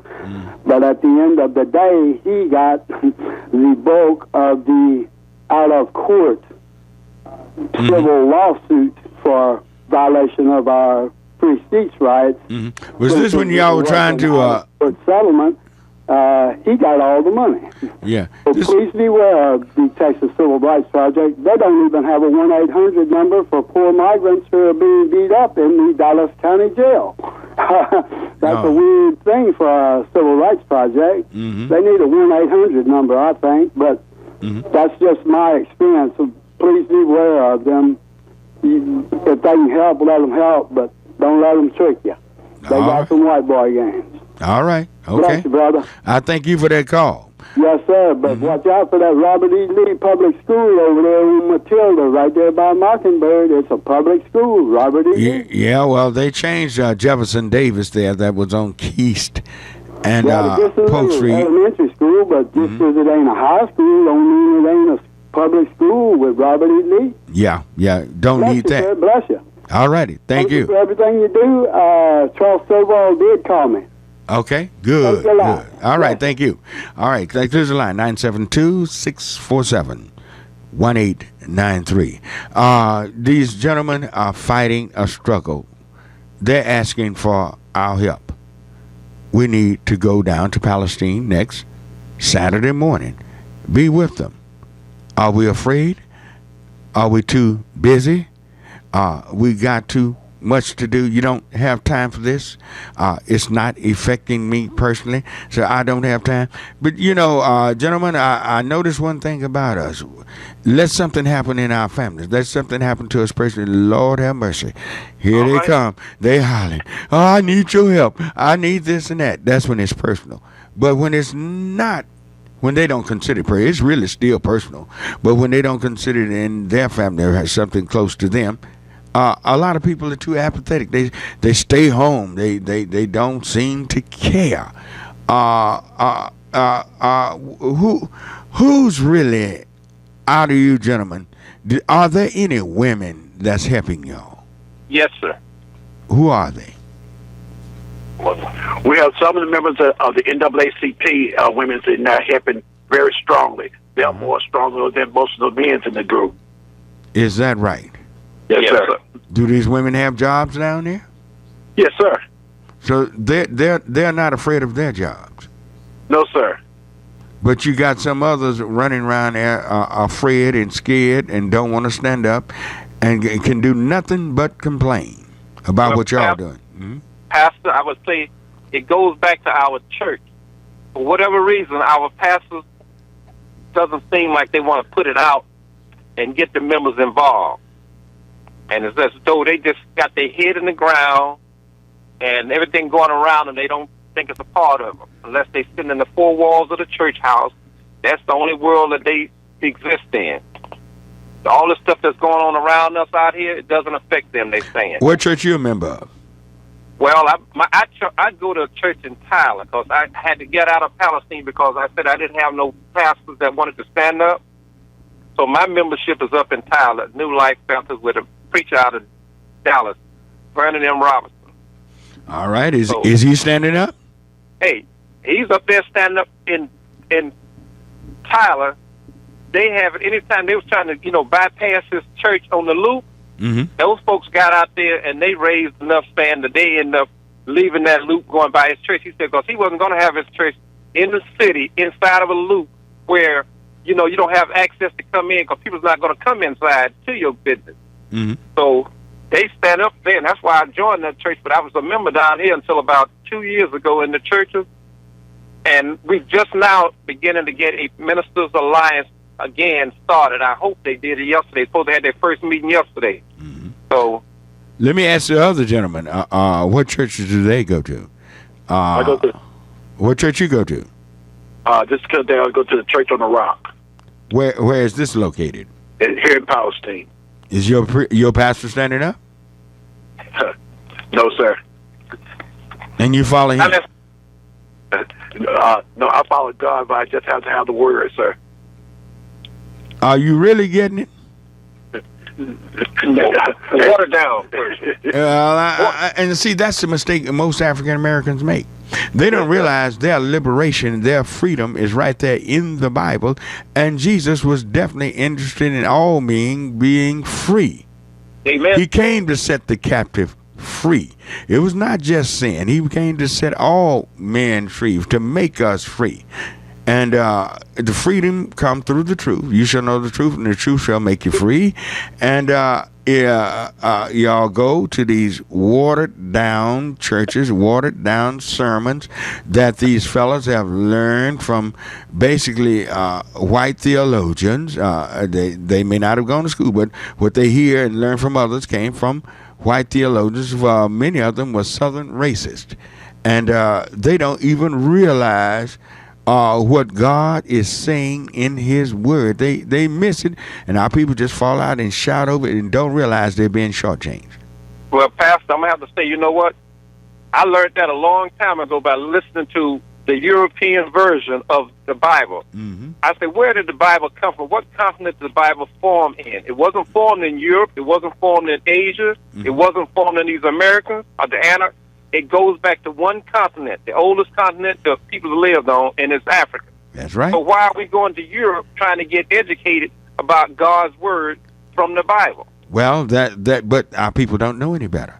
Not even most of our preachers. They don't even understand that they have done an injustice to their people, because many times when they preach it with a slave mentality, and don't even realize what they are saying to their people. They don't let them know that they are conquerors. They are more than conquerors. They are victors. They are mighty men and women of valor. These things don't get preached in a way that will make us free and make us start thinking about what God has done for us, what he did for us on Calvary. He made us free, and he bore our grief, he bore our shame, and we tie that down with some type of crazy theology that God has got something for us and he's just going to drop it out the sky on us. It's your week, it's your time. It's your time to stand up for your rights and stand up for what God created you to be, and then God will bless you. But how can God bless a slave? He wouldn't even bless a slave when he came to our freedom. He said we are free through the free woman, not the slave woman, not the bond woman. God pronounced freedom. His salvation gives us freedom on every hand, but we don't preach it. We don't teach it. And it's sad. It's a sad. I've gone to where preachers are getting up, or boy, they can say some eloquent things, make you tickle your head and everything, but it goes nowhere in really, truly liberating our people, and they don't even realize what they're doing. It's sad. It's sad. But go right ahead. You better not say nothing against a lot of these pastors of these churches, because those sisters in the churches will want to cut your head off. Well, they're ignorant too, because for the simple fact is that they're supporting what they believe, and what they believe is ill teachings. They don't know any better. The sisters are following what they have been taught and what they believe, and much of what they've been taught does not go nearly far enough to really make them stand up and be the women, the men, and anything that they need to be. We should be just as liberated and free as any other man on earth. But we are afraid to speak up and afraid to go back and rethink and reread and restudy what we have learned. All righty, gentlemen. Thank y'all for being a part of the program. And I tell you what, we're up against a short break, and we'll be back in just a few moments. We'll be right back. This is Sonny Boy Mark, and I'd like to take a minute here to tell you about over 60 minutes of great blues listening available now on KNON's Texas Blues Radio Volume 5 Blues CD. This is some great stuff, folks. 15 tracks from the Two Tones, Blues Boy Bo, Buddy Whittington, Andrea Dawson, Kirkland James, Sonny Colley, Johnny Red and the Roosters, the Chris Watson Band, the Rough Cut Blues Band, Jeff Stone with Charlie Love, David Millsap, Sir Loin and the Ass Kicking Machine, Michael J. and the Paul Bird Band, and JJ and the Detonators. The 1,000 copies we made are selling fast, and we won't reissue it. Get yours now at Forever Young Records in Grand Prairie, Recordtown in Fort Worth, and in Dallas at Bill's Records and Rewind Music. The CD is available as a download at cdbaby.com. All proceeds benefit KNON, sponsored by Forever Young Records. Vinyl copies available at Forever Young Records only. For more info on Texas Blues Radio Volume 5, visit knon.org. Your ears been bending for some blues? Well, feed them the real thing with Texas Blues Radio Volume 5. Domestic abuse is a serious issue. If you or someone you know is being abused, now is the time to get help. The National Domestic Violence Hotline offers help, support, and information to victims of domestic abuse. Abuse can happen to anyone. If you are uncomfortable or afraid at home, call 1-800-799-SAFE or get help online at thehotline.org. We can offer assistance nationwide, providing local services and access to emergency shelters. You don't have to be afraid. Call 1-800-799-SAFE. That's 1-800-799-7233. Know how to get help for yourself or someone you know.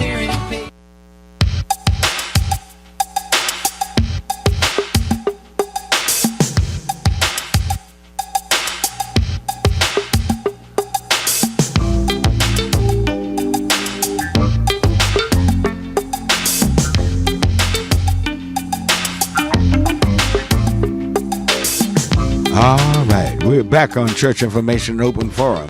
I'm Marion Barnett, your host. You can call me at 972-647-1893, 972-647-1893. Here, Black History Notes. This will be on the date of March 31st. This one, 1870. Thomas Mundy Peterson of Perth Amboy, New Jersey, becomes the first black person to vote as a result of the adoption of the 15th Amendment. Thomas Peterson, the first African American ever to vote in America in 1870 was the date. Also in 1890, George Little Chocolate Dixon became the first black world champion in boxing. All right. He knocked out Kyle McCarthy and becomes the first black man ever to win a world championship.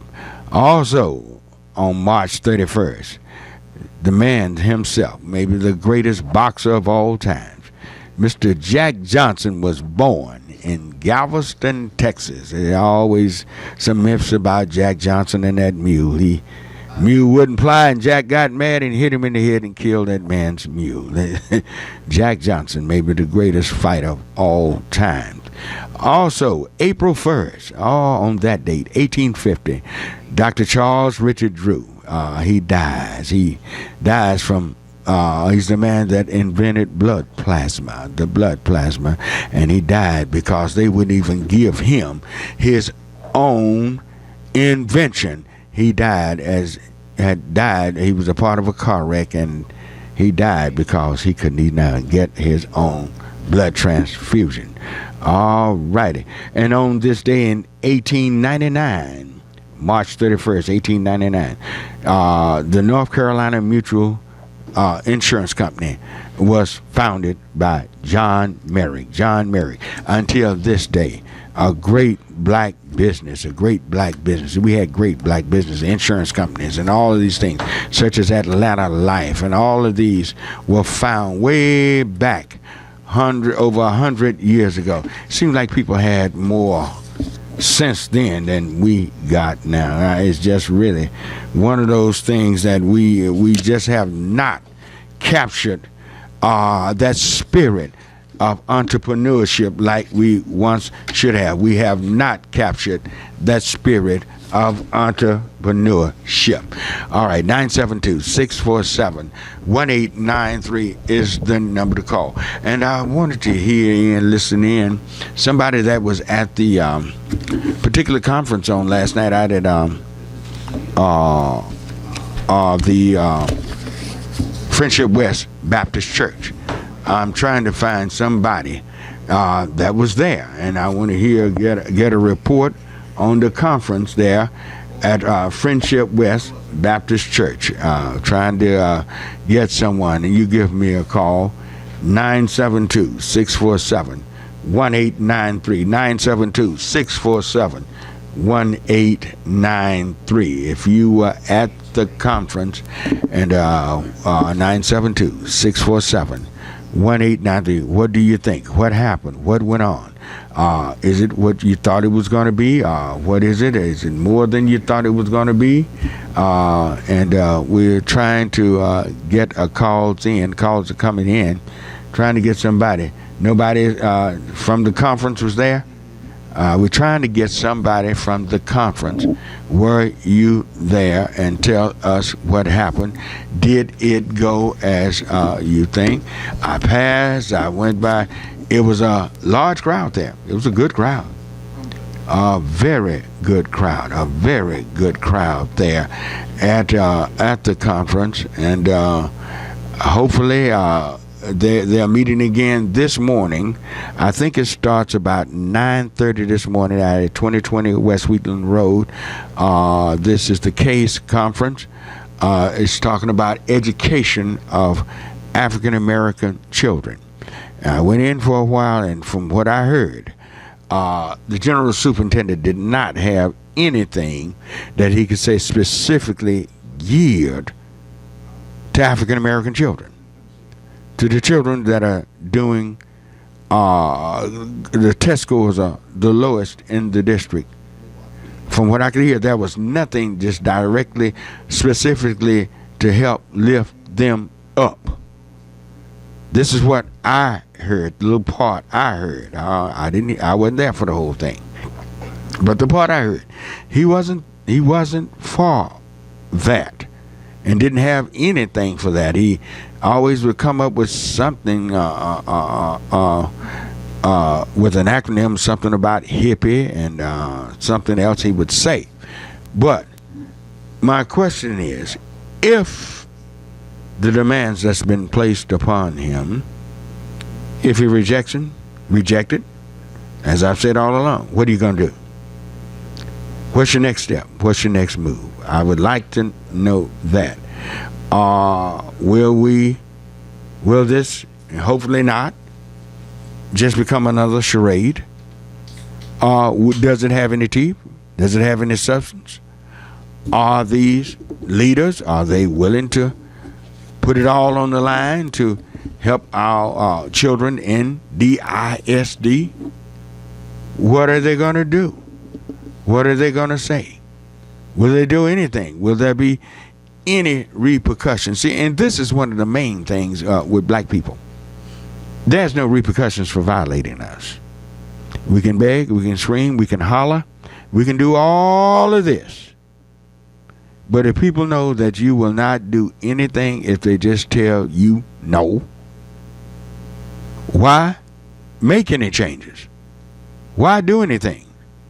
Heard one fellow speaking last night talking about how the board is controlled by whites.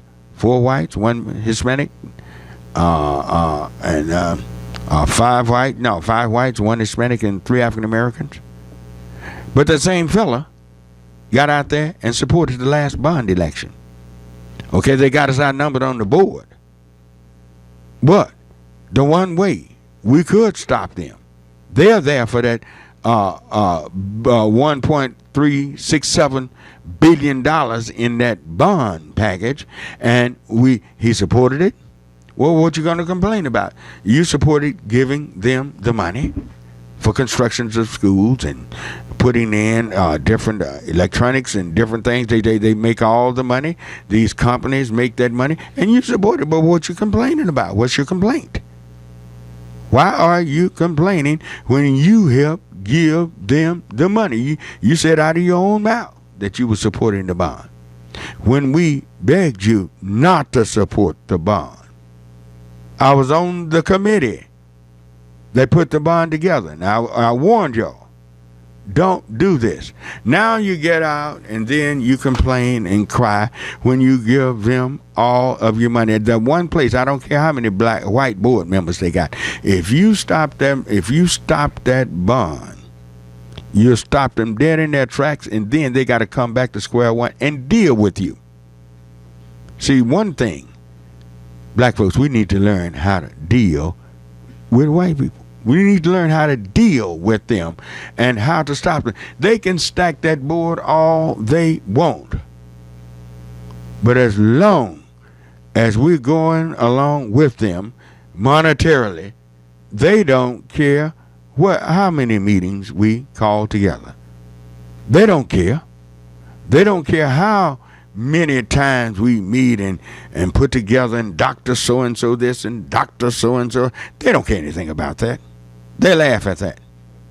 But when we say, no, you're not going to pass this bond. No, we will pull our children out of DISD or any other school district that's discriminating against it. Yes, we will hurt you financially. Then you get some respect. But until then, all you're doing is spinning your wheels, people. You're just spinning your wheels. They don't care anything about all of what we say, the rhetoric we put forth, and people getting politicians up there talking and all like that. Many times those politicians are working right along with the people you trying to challenge. They're working with them, but they get up and they know how to talk rhetoric to you and get you on board, thinking they're on your side. They are not.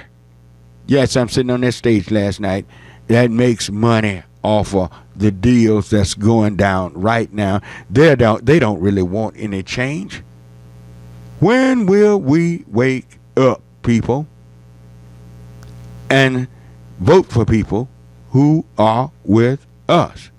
They get on, they talk that noise, but when it comes down to the money, they on the other side of town. Believe me, I know what I'm talking about. I know that nobody in their right mind that really knew what was going on would have voted for the last DISD bond. You got to be out of your mind to support that. You were left out. You're left completely out now. The reason why they take time to put white board members on a board where less than 3% of the children are white and they're all in little special schools and everything is because of the money. That's right. You're right. They got the votes. But you got to vote because in bond elections, North Dallas don't vote with us. They don't vote at all. It's us. It's black folks who pass those bonds, saying we want to make it better. And we're telling you it wasn't making it better for you. It's making it better for other people. We love to line the establishment's pockets. I don't know why we like that. We don't get anything. If you knock them down in bond elections, then they got to come back to the table and write you in and make sure you are a part of it. Wake up and find out what's truly going on. We don't even go to the polls as we should, and those who go to the polls in bond elections go to the polls and vote the wrong way. Wake up, people. Wake up, wake up. I know you're laying up there sleeping. We're walking around sleeping. We're driving sleeping. We're talking while we're sleeping. We don't even open our eyes and realize how we are getting ripped off. And won't listen to those who try to tell you the truth, that you're getting ripped off, following certain leadership that's leading you to nowhere. You're getting nowhere with them. You get up and brag on, they're not getting anything done for you. They're getting it done something for themselves. But we are basically left out of the situation. And it's a sad situation when we get to the point that we get up and we hold these meetings and we say we want this and want that, and the man tell you he has nothing for you, and you have nothing else to say because you committed the sin of supporting the same establishment that you're criticizing by voting for them. And it's a sad situation when you get up, you have politicians get up and do all of that talk, but at the same time they're not going to do anything help fight against those powers that be, because they're in with those powers that be. They get their little cut out of it, not to fight against the powers that be, but they talk about them when they get on our side of the town, but they're buddies when they're on the other side of the town. Oh yeah, it's there, it's happening, it's sad, it's ridiculous. Let's just not let this be a dog and pony show. Let's make it happen for real. Put some teeth in it. Let them know there will be repercussions behind you not educating African American children. Well, why do you know? I know because I've gotten things done in DISD. Ain't no brag, it's just a fact. Probably more than any other African American in the history of Dallas. I've gotten more done. It's a fact. I know because I don't go begging. I don't beg nobody. I go in, letting them know I will make you pay if you don't meet my demand. But until we get to that point, and I guess we won't ever get to that point with the leadership we have in Dallas, we'll never get anywhere. I applaud those from down in Palestine. At least those men are trying to do something and do something right. They got the courage to stand up even in a little small town. But we here in this so-called big metropolitan area is as spineless as we were 50, 60, 70, 80 years ago. Just downright spineless and thoughtless and don't think and see what's going on around us. Got to get out here, got to run. Thank you for all of you for calling. Thank you all for listening. And thank Clint and Doc for producing. And y'all have a wonderful week. I pastor the Heavenly Joy Church. We're located at Bruton and Masters here in the city of Dallas. Service again at 11 o'clock every Sunday morning. Sunday school at 9:30. So may the Lord bless you and keep you until we hear from you again. Bye-bye. KNON 89.3 FM in Dallas and Fort Worth, the voice of the people.